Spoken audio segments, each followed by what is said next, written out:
vamos a seguir con el tema que estamos viendo. Y el tema que estamos viendo es de Moisés. Vimos anteriormente José y Moisés, es decir, el periodo en que habla la Biblia, que estuvieron estos hombres en Egipto, últimamente ha sido muy cuestionado por académicos, por estudiosos, y lo que ellos dicen es, bueno, es que no hay evidencia de que José haya estado en Egipto. No tenemos escritos de los egipcios de que hubo un gran éxodo, mucho menos de que cruzaron el Mar Rojo. Son puros inventos de los judíos para hacer su identidad nacional que se inventaron en el siglo VI antes de Cristo. Esto no tiene nada de verídico.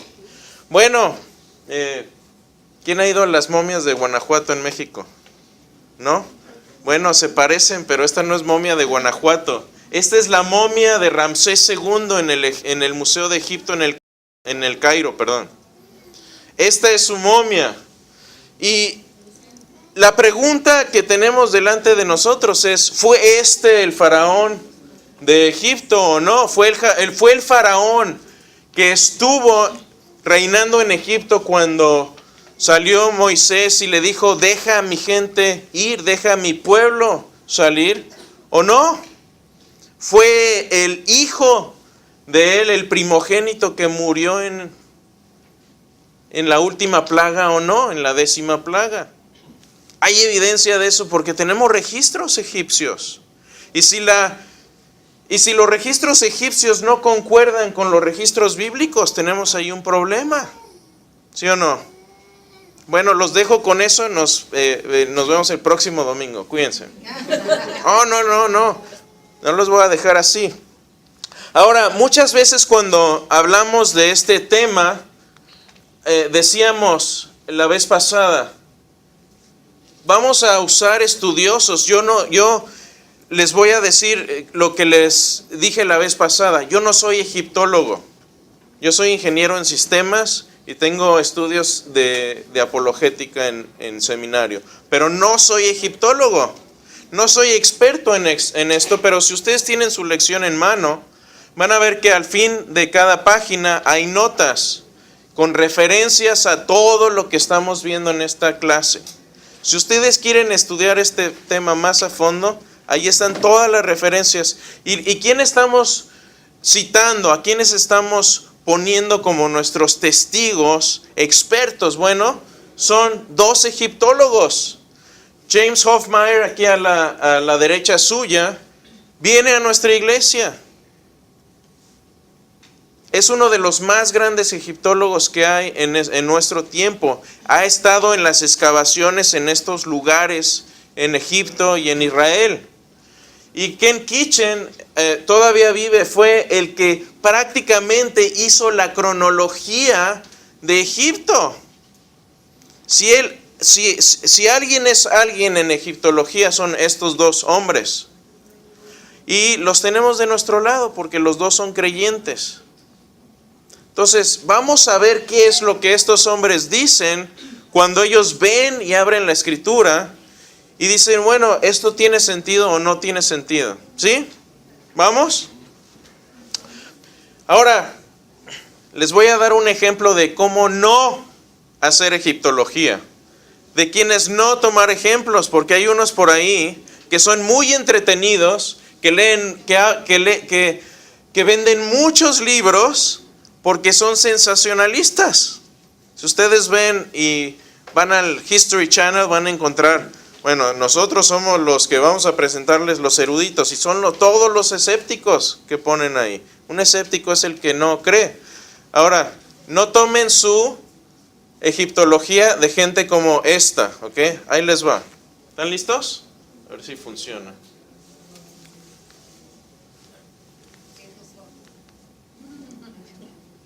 No, eso no es esto. ¡Artritis el espejo!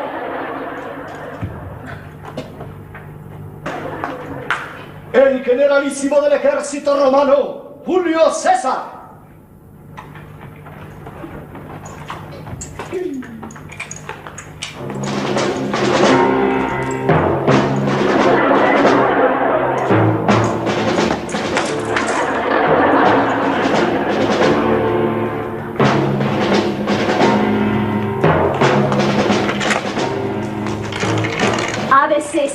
Avestruz.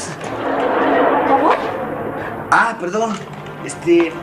Ando buscando a una señorita Cleopatra que me dijeron que trabaja aquí de reina. Yo soy Su Alteza la Reina de Egipto. Ah,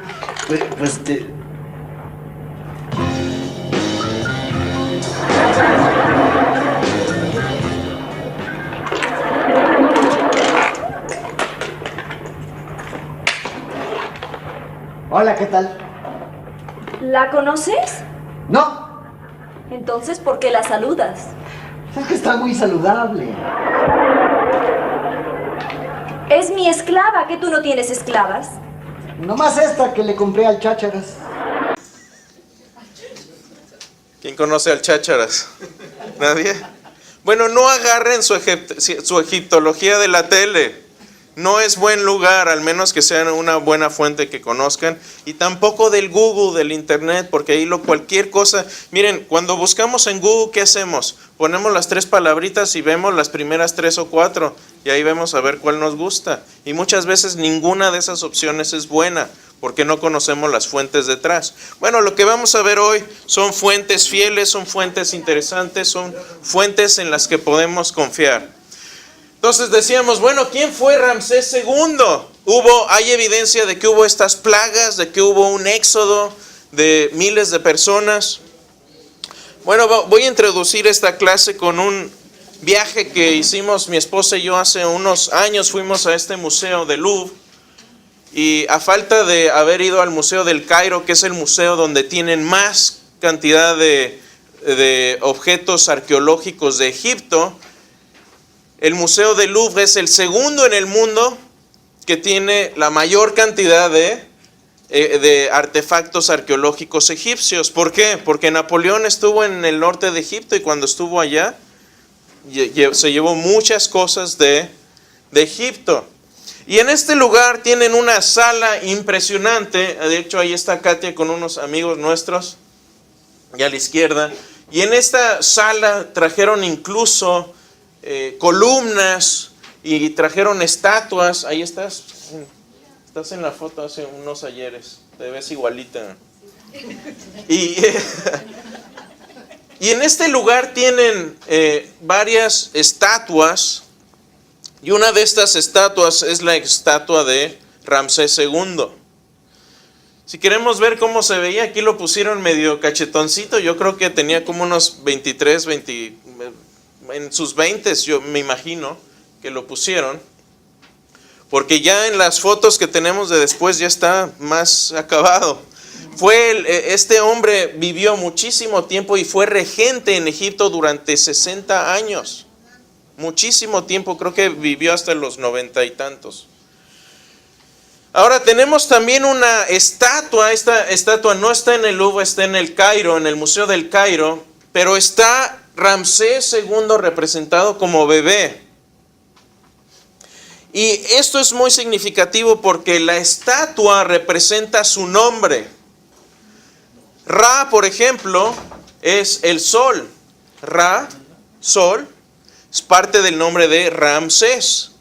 La segunda parte es Mes, que quiere decir en egipcio bebé. O sea, el bebé del sol. Y la última palabra es una palabra que es una planta específica que crece a las orillas del Nilo. SE o SW es la pronunciación, más o menos la pronunciación. Entonces de ahí sale Ramsés. Y arriba atrás está el halcón, que es el dios Horus. Entonces esta es una representación de quién es Ramsés desde pequeño, desde su nacimiento. Ahora, ¿qué más tenemos acá de Ramsés? Bueno, tenemos también están frescos, están algunas estatuas todavía en algunos lugares que vamos a mencionar en un momento. Y les decía que tenemos su momia también. Este hombre vivió hasta los 90 años, fue regente durante los 60 años. Uno diría, bueno, ¿qué pasó con Ramsés I? Ramsés I murió como a los 18 meses de su reinado. casi no estuvo en el trono, por eso se habla mucho de Ramsés II y casi nada de Ramsés I. Si ven esta imagen, hasta el pelo tiene. Y incluso se pueden saber muchas cosas. Se puede saber que este hombre, ahí el pelo se ve pelirrojo, pero les decía la vez pasada que el rojo no es porque él fuera pelirrojo necesariamente, sino que los químicos del proceso de embalsamamiento lo hacen rojo. Pero después con ciencia y con genética pudieron saber que este hombre sí era pelirrojo. Fue un faraón pelirrojo. Claro que cuando murió ya tenía el pelo blanco. Y hay una ciencia, hay una mujer que se llama Caroline Wilkinson, que es reconstructora, y pueden, a partir de esta momia, pueden reconstruir las imágenes y la forma del rostro real de cómo era este faraón. Imagínense, estamos viendo imágenes de quién pudo haber sido el faraón del Éxodo. Vamos a ponerle ojitos para que se vea más.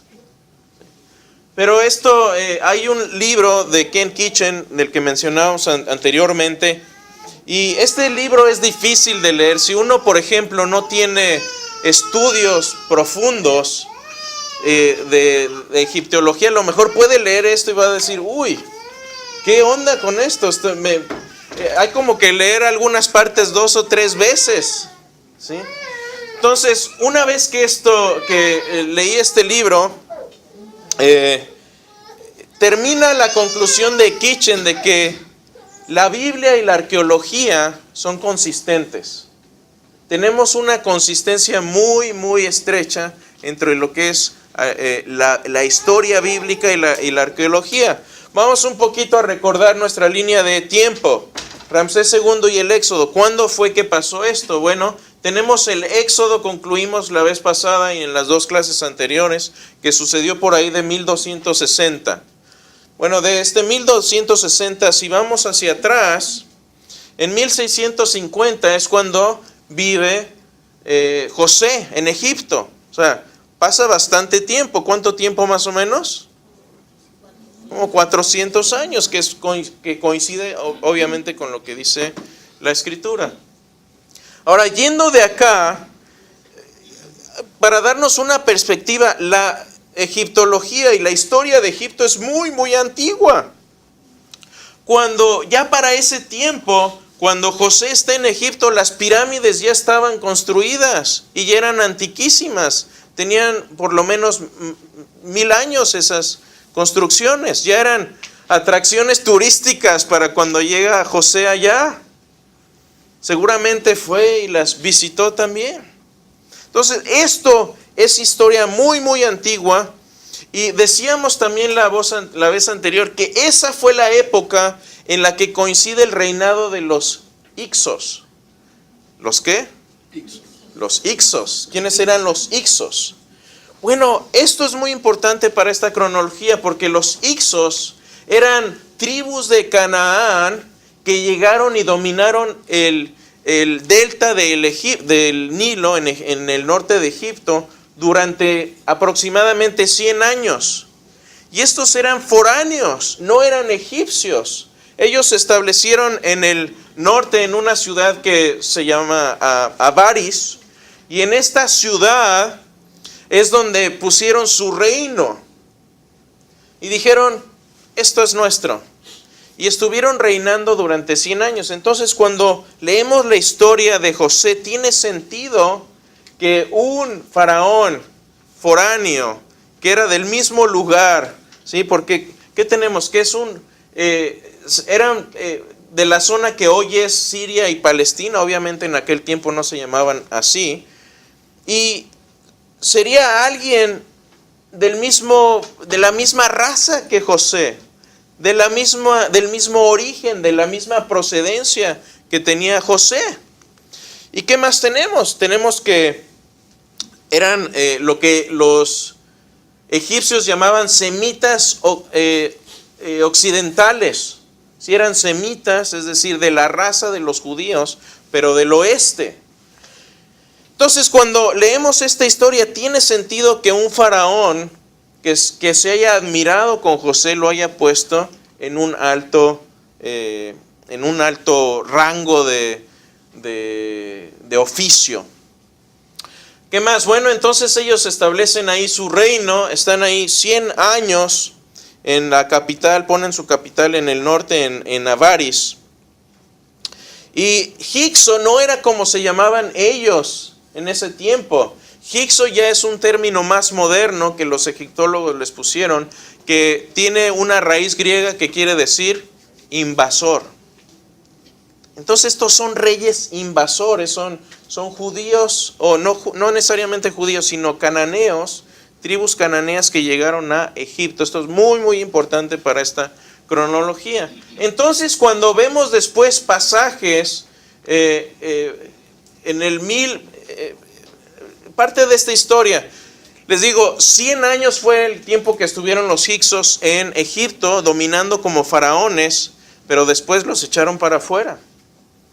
Los mismos egipcios tomaron otra vez esa región y obviamente a los líderes no sabemos qué les pasó, no sabemos si los desterraron o los mataron, pero se queda ahí una gran presencia de cananeos en el área del norte de Egipto. Y esto fue por 1540, si ven esa cronología, más o menos 100 años tenemos ahí de distancia.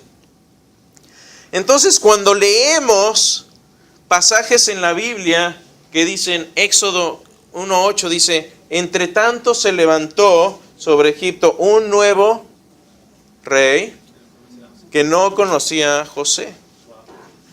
Entonces tenemos ahí estas marcas donde empezamos a ver cuestiones de la historia judía con cuestiones de la historia egipcia que empiezan a coincidir perfectamente. Bienvenido, adelante. Disculpa, andaba ya en la biblioteca de Anino.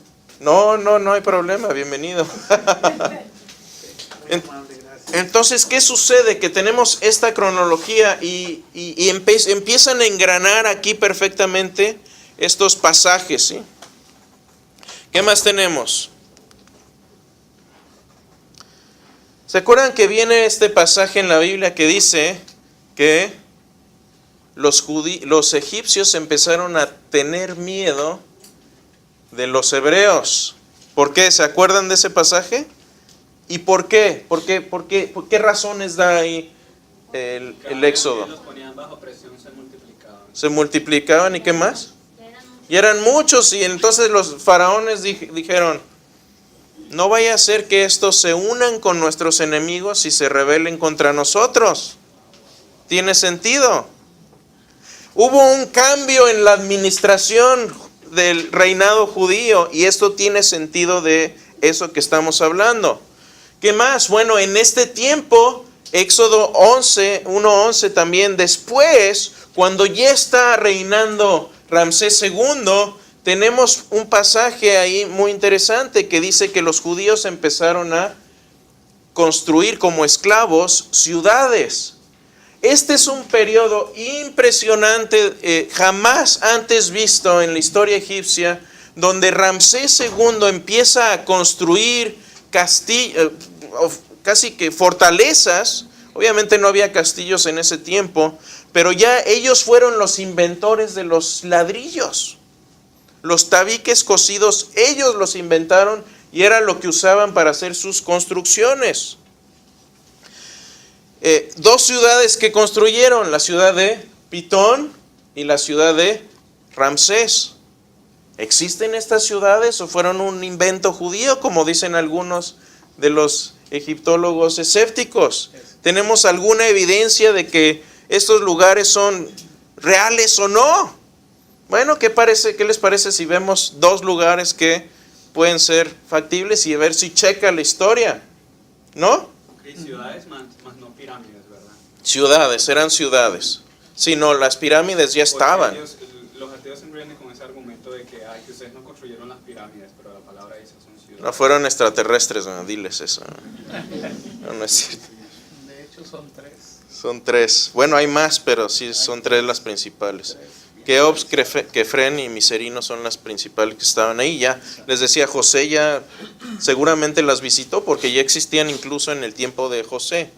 Bueno, esta es una ciudad que es posiblemente, sí, todavía hay dudas de que si puede ser o no puede ser, pero les voy a explicar la evidencia de por qué algunos estudiosos dicen este puede ser muy factiblemente el lugar de la construcción de Pitón. Y es en un lugar que hoy se llama Tel Er Ratabet. ¿Tel qué quería decir? ¿Lo vimos en una clase? Escondidas o aterradas. Montículos, sí. Tel Aviv, la capital de Israel, quiere decir el montículo de Aviv. Entonces Tel quiere decir monte o cerro, como le decimos en México. Es este lugar, bueno, ¿qué quiere decir la palabra Pitón? ¿Cuál es la etimología? Bueno, si vemos el egipcio, Pi quiere decir casa o morada o dominio, ¿sí? Entonces, por ejemplo, si decimos Pi Katia, es la morada de Katia, es la casa de ustedes, como dicen, mi casa es su casa. Sí, Pi Carlos es el hogar de Carlos, el lugar de los dominios de Carlos. Y la raíz, la segunda raíz viene de Atum, que es el dios creador egipcio, es decir, todos los dioses más famosos egipcios, Isis, Osiris, todos estos Horus, vienen de un dios creador, un dios padre. Tienen un poco estas ideas como tenían los gnósticos que vimos en nuestra clase de ya hace tiempo de historia de la iglesia. Entonces, cuando juntamos estas palabras, nos da Pitón, que quiere decir la morada de Atum. Entonces, vamos a ver si tiene consistencia lo que estamos viendo que dice la Biblia y lo que dice lo que hemos Kimosabi, como dicen, lo que han los arqueólogos descubierto. Digo, yo no soy arqueólogo, no soy egiptólogo, pero me pongo el sombrero hoy, no me importa. ¿Hay consistencia o no? Bueno, vamos a ver. Primer punto. Este lugar la construcción corresponde a la época de Ramsés II. Ahora es posible que después los egiptólogos digan, no, nos equivocamos, y está bien. ¿Sí? No estoy dispuesto a morir en este monte, creo que tenemos que ser cristianos razonables, y si nos equivocamos, está bien decir, ¿saben qué? Me equivoqué. Pero si tenemos buenas razones para creer algo, creo que también es correcto hablarlo, decirlo y defenderlo. Y si nos equivocamos después, no importa, podemos cambiar de opinión. Como dicen, ¿cómo dice el dicho? Es de valiente. ¿Cómo? Es de sabios cambiar de opinión. Si nos equivocamos, no hay problema, cambiamos de parecer. Número 2. Hay 2 estatuas en este lugar que se encontraron como las que les enseñé del Museo del Louvre. Ramsés II, una estatua de Ramsés II y una estatua de Atum. Entonces, esto es evidencia. Los egiptólogos dicen, bueno, no tenemos una placa, una inscripción que diga aquí está Atum, perdón, aquí está Pitón. Pero sí tenemos estas 2 estatuas de quien supuestamente construyó el lugar y un nombre del dios cuyo dominio era esa construcción. ¿Qué más tenemos? Era una ciudad de almacenaje. Ven que la Biblia dice que eran ciudades almacenes donde se guardaban granos y guardaban cosas. Bueno, este lugar, por cierto, esta es una foto de ese lugar arqueológico, de esa excavación arqueológica, y son lugares de almacenamiento. De hecho, estaba leyendo que en este lugar, es un como pozo ahí, encontraron huesos y restos de pescado. Yo no sé si lo secaban o qué hacían con el pescado, pero ya había restos de pescado, y obviamente hay evidencia de que era una ciudad de almacenaje, hecha de ladrillo. Vamos a ver unas imágenes muy interesantes ahorita de cómo sabemos que los cananeos, o como les llamaban ellos, los orientales estaban construyendo con ladrillo y ellos mismos hacían los ladrillos. Sabemos, es más, ahorita van a ver. Y sabemos que está en el lugar que esperamos que estuviera este lugar según la Escritura. Entonces, todas estas cosas son coincidencias y es como un argumento acumulativo. Cuando juntamos toda esta información, como que dice, bueno, como dicen, si se oye como chivo, huele a chivo y sabe a chivo, pues a lo mejor es chivo. ¿Sí? A lo mejor es birria, pero ¿sí? Entonces tenemos ese mismo tipo de información acá. ¿Qué con esta otra ciudad de Pi-Ramsés? Bueno, esta ciudad es impresionante. No, obviamente, esta es una foto, una reconstrucción de cómo se vería. Se vería ahí, había no el Nilo que pasaba ahí, sino uno de los brazos del Nilo que pasaba por esa ciudad. Y curiosamente esa ciudad, cuando muere Ramsés, se seca esa parte del río y la ciudad obviamente es abandonada también después porque ya no había agua. No puedes vivir en el desierto sin agua. Pero esta ciudad es impresionante. Pi quiere decir morada y la segunda parte obviamente Ramsés. Ya vimos la etimología del nombre de Ramsés. ¿Era esta ciudad? Bueno, yo creo que no es posible darle suficiente énfasis a lo grande que era esta ciudad. Era la ciudad más grande del mundo antiguo. Tenía 6 o más o menos como 10 kilómetros cuadrados. ¿Saben lo que es eso? 10 kilómetros por 10 kilómetros y ahí adentro estaba la ciudad. Sabemos que fue una ciudad hecha por Ramsés II. Sabemos también de su enorme tamaño.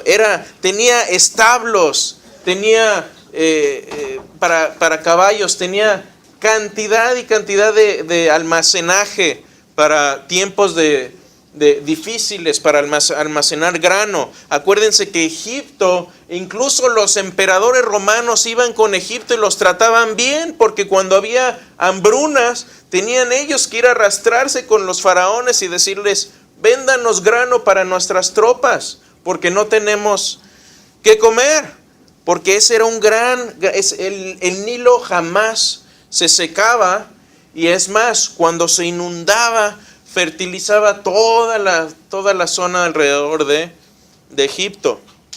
¿Qué más sabemos de este lugar? Que era de nuevo una ciudad de almacenaje. Y no era ladrillo toda la ciudad, pero sí utilizan muchísimo ladrillo. Esto es interesante también. Vamos a ver ahorita una foto de esto. Y también está en el lugar esperado. Ahora, ¿cómo sabemos que había esclavos de origen semita que estaban en este lugar y que estaban también haciendo ladrillos? Bueno, hay un documento en el Museo del Louvre también que Kitchen tradujo. Y este escrito es un documento que incluso pone la cuota que debe un esclavo, la cuota de ladrillos que debe producir un esclavo en aquel tiempo de Ramsés II. ¿Quieren saber cuántos tenía que hacer cada día un esclavo? 2,000 ladrillos. Yo como escéptico ingeniero dije, nah. ¿Saben a cuánto equivale esto? Si la jornada es de 8 horas, tenían que hacer un ladrillo. Es más, ahorita, si ven esta imagen, ven esta parte de ahí, la voy a agrandar, ¿ok? Ahí está este esclavo empacando la arcilla para hacer ladrillo y la tenían que comprimir para hacer los ladrillos y después los dejaban secar al sol. Bueno, ese proceso tenían que hacer un ladrillo cada 15 segundos. Tenían otros que tenían ya la arcilla ahí lista. Y si vemos por acá la imagen, acá hay unos ya que se están llevando los ladrillos. Pero eran 2,000 ladrillos Por día. Por día. Por persona. Por persona. Sí. Pero lo hacían como en equipo. Ahí están los equipos de trabajo. Sí se puede. Sí se puede. Si has hecho Sí se adobes, puede, si sí se has pudo, hecho ¿no? adobes, Pues Sí has se hecho. pudo. Por razón el faraón no lo quería dejar ir. No, hombre, esto, imagínate, ¿cómo vas a construir una ciudad de 10 kilómetros cuadrados sin esclavos? Entonces, tiene sentido la historia del Éxodo, que había una gran cantidad de esclavos, no solo en un pedacito en Egipto, en toda la región de Egipto. Egipto era una región muy, muy grande desde aquellos tiempos. Ahora vamos un poco más atrás, que no quiero que se me acabe el tiempo, porque esto es súper interesante. Cuando vemos de Moisés, que dejan a Moisés, su mamá lo deja en el río. Yo honestamente, cuando yo leí, dije, ¿esto qué onda con esta mamá? ¿Desobligada? ¿Cómo lo va a dejar ahí? Y cuando ven la película de Príncipe de Egipto, ahí están los cocodrilos y se ve uno de esos. Pero eso es Disney. No es, bueno, el que sea. Perdón, Disney. Por una vez no fue Disney. Pero yo dije, ¿qué es esto? Pero tiene sentido. Hay un egiptólogo, que por cierto no es cristiano, que fue y encontró 32 historias en los alrededores de Egipto, y no solo, en otros lugares donde los niños los dejan en canastos para regalarlos. No era acá como que tenemos hospitales y conventos y iglesias donde uno, si no quiere un niño, lo puede ir, lo dejas ahí y ya. Era una costumbre. Era una costumbre de aquel tiempo, porque ¿cómo te deshaces de un niño que no quieres o que quieres proteger? Por otro lado, la mamá sabía que las mujeres en aquel tiempo no era como que iban y abrían la tarja del agua y salía el agua. Tenían que ir al río. Y la mamá no va a decir, bueno, yo creo que hoy no necesitamos agua, aguántense ahí. Hoy no tomamos agua, hoy no nos lavamos, hoy no cocino. El agua se necesita para todo. Era natural que una mujer, y obviamente seguramente sabían las costumbres de estas mujeres. Yo creo que la mamá de Moisés sabía exactamente a qué hora salía la gente de Faraón, las mujeres, a tomar agua. Entonces esto tiene sentido, pero no solo eso. Cuando leemos esta historia, cuando la leemos y cuando ya nosotros leemos la traducción en español, se nos pierden algunas cosas. Por ejemplo, la palabra, cuando uno estudia esta parte del hebreo, tiene palabras muy raras. Palabras que son raras precisamente porque tienen origen egipcio. Son como una transliteración, la transliteración del egipcio. Por ejemplo, acá algunos les dicen la yarda. La yarda no es palabra en un diccionario correcto, es un coloquialismo que se utiliza aquí para hablar del yard. La yarda, ¿sí? La guachatería. La guachatería. ¡Qué destrucción del idioma español! Estoy de acuerdo.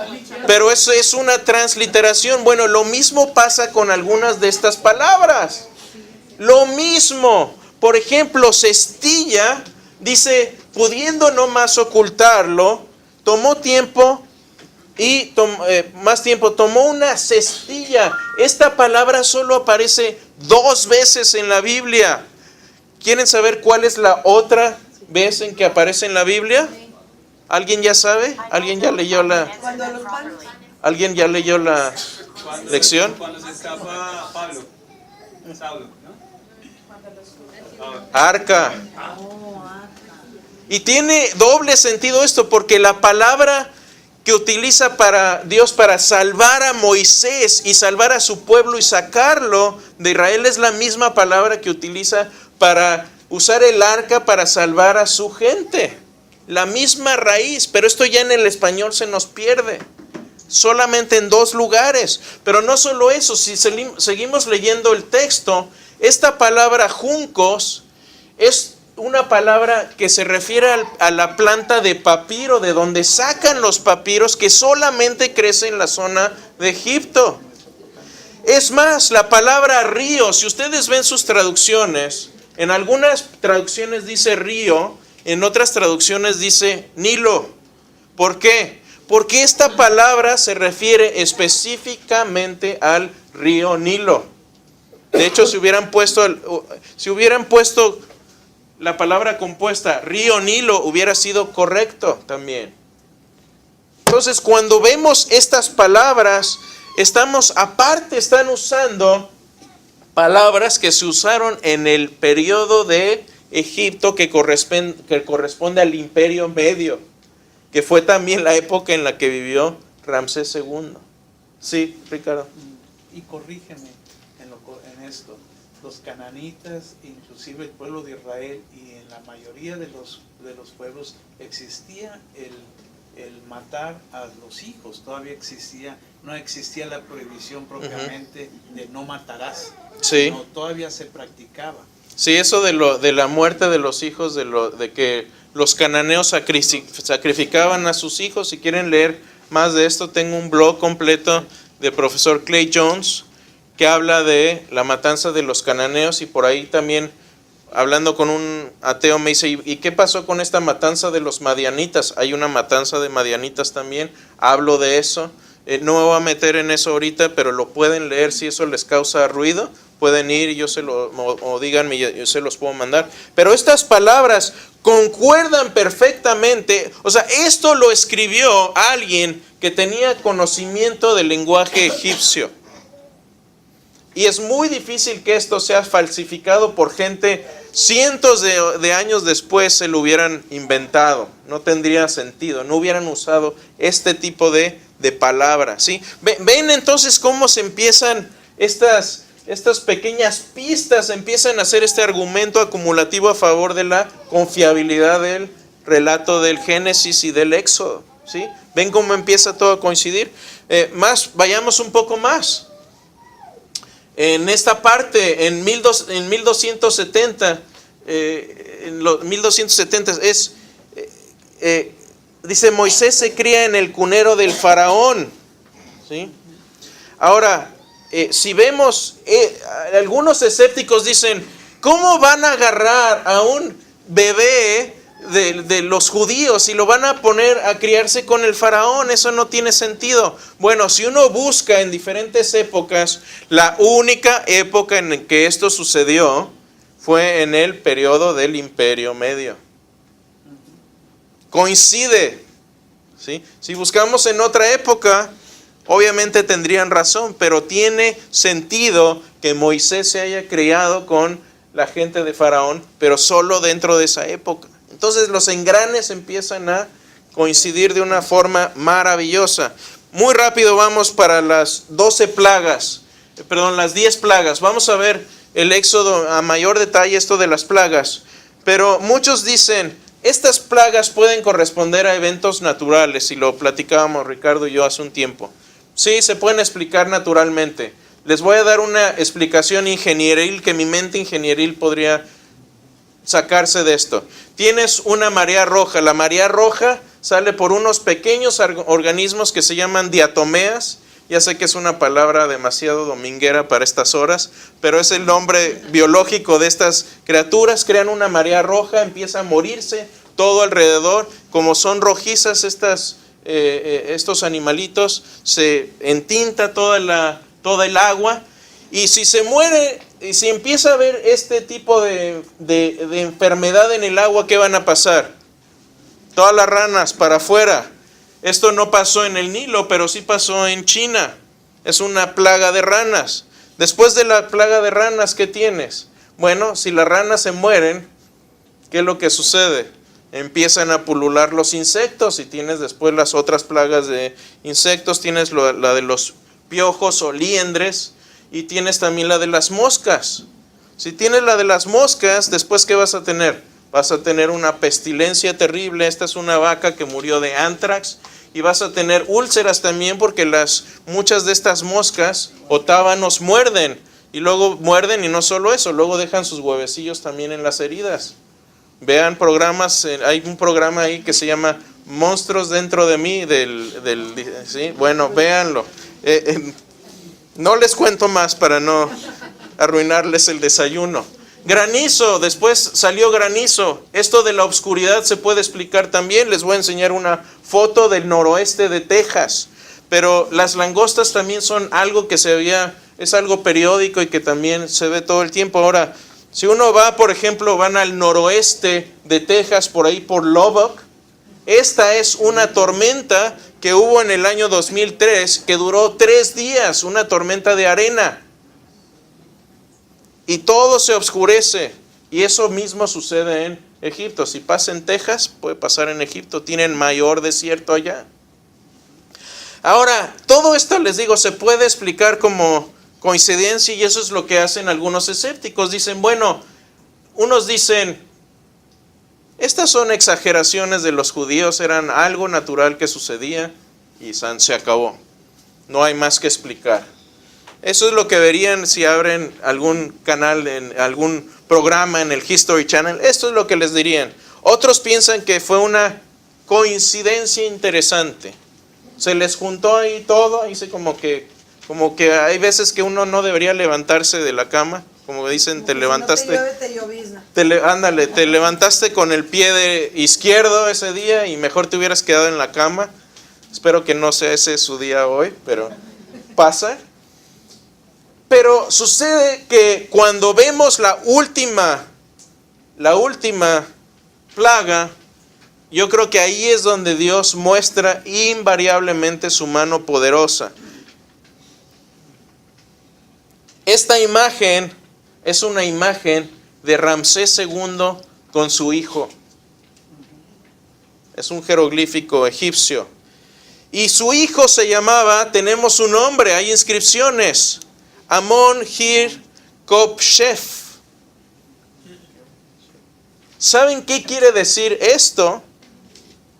Amón va con su brazo extendido. El brazo extendido era una señal de poder. Si ustedes siguen viendo jeroglíficos del faraón Ramsés II, lo van a ver frecuentemente con la mano extendida. Y así nombra a su hijo. Amón va con su brazo extendido. Pero después, en los registros egipcios, su hijo desaparece.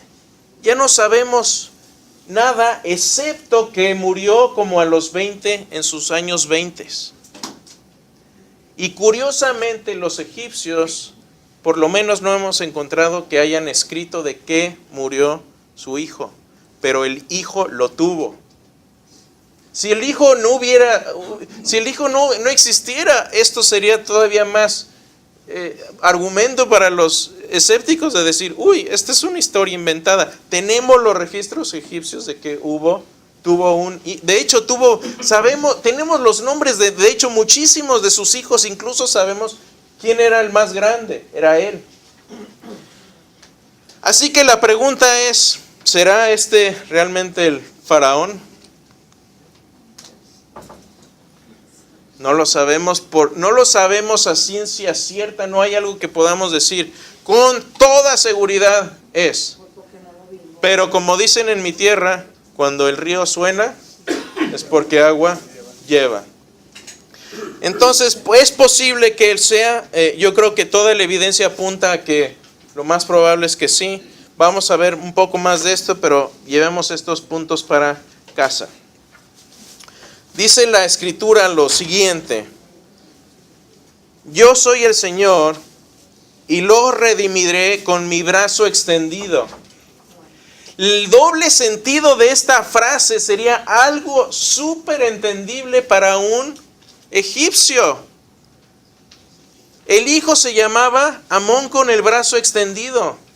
Incluso en el Éxodo, la mano extendida de Dios es representación de su poder. Y esto se me hace un exquisito bofetada para los que dicen, uy, tenemos dioses, tenemos a Ra y tenemos a Horus. Y Horus es una copia, Jesús es una copia de Horus y de todos estos, de lo cual no hay ni siquiera una pizca de evidencia, es ridículo. Pero lo tienes en internet pululando como si fuera algo verídico. Pero Dios dice, yo soy el único Dios con el brazo extendido, no hay otro. Y Él muestra su poder, el Señor es todopoderoso y eso es lo que muestra en Egipto cuando saca a su pueblo de entre ellos. Dice también, el corazón de Faraón se endureció. El Faraón se hubiera podido ahorrar muchos problemas escuchando la voz de Dios a través de lo que le dijo Moisés. Porque dijo Dios, yo voy a hablar por ti, no te preocupes. No, pero que soy lento de lengua y que soy... Ahí está tu hermano que te ayude. Y muchas veces somos como Moiséses o peor aún como faraones. A veces no queremos hacer lo que Dios nos está mandando a hacer, que ya sabemos que lo tenemos que hacer, pero decimos, uy, ¿qué pretexto voy a inventar hoy para no servirle? O servirle ahí a medias. Ya cumplí, ya fui el domingo, ya cumplí. No, Él quiere todo de nosotros, todo el tiempo y todos los días. ¿O quién aquí es cristiano nada más de, así como dicen, ya hice mis 2000 tabiques, ya, me voy a dormir? No, somos siervos de Dios todo el tiempo, seámoslo. No seas un Ramsés cuando veas las maravillas de Dios. El pueblo de Egipto, cuando salieron de Egipto los judíos, ya se estaban olvidando al poco tiempo de las maravillas que había hecho Dios con ellos. No nos olvidemos, porque es fácil decir, uy, no, es que esto yo lo hice, o es que soy muy bueno en mi trabajo. Es que mira, la gente me admira. Que no se nos suba a la cabeza, porque todo lo que somos y todo lo que tenemos es gracias a Dios. No dejemos que se nos suba eso.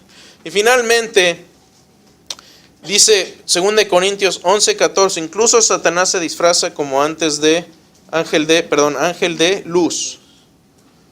La importancia de seguir a un buen erudito. Hay muchos escritos que ustedes se van a encontrar en internet. Hay mucho material que ustedes van a encontrarse en internet. Hay mucho material que sus hijos tienen acceso en internet, en YouTube, en Google. Pero si no nos aseguramos nosotros como padres que están accesando la información correcta, decía, me parece que decía C.S. Lewis, el que no tiene una buena teología, cualquier teología le funciona. Si no vas a creer en Dios correctamente, vas a creer cualquier otra cosa. Y eso es lo que pasa. Cuando uno se mete y le da Google lo primero que encuentra y dice, a ver, ¿qué fue lo que más accesó a la gente? Acuérdense que Jesús dijo, la puerta que lleva a la perdición es bien ancha. Tengamos cuidado con qué estamos leyendo, con quién nos estamos juntando y qué es lo que estamos escuchando día tras día tras día.